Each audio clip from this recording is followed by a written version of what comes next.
Туугандар, ассаламу алейкум, урматтуу кой көрөрмандары.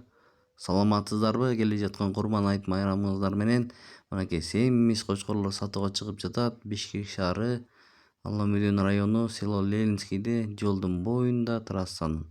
Байкенин номерин коюп коебуз, экранга чалып сүйлөшүп саудалашып алсаңыздар болот. Кимде ким Курбан айтка семиздерден издеген болсоңуздар, чалыңыздар. Видеого лайк басканды унутпаңыздар.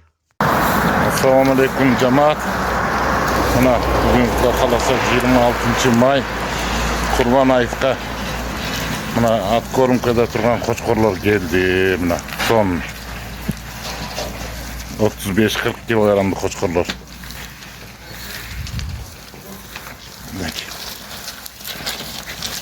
Kimge koy gerek olsa gelip alınızlar mına sodağınızlar.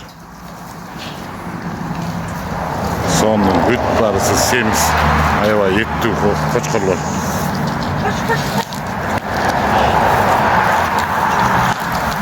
Bunday çuva haydi.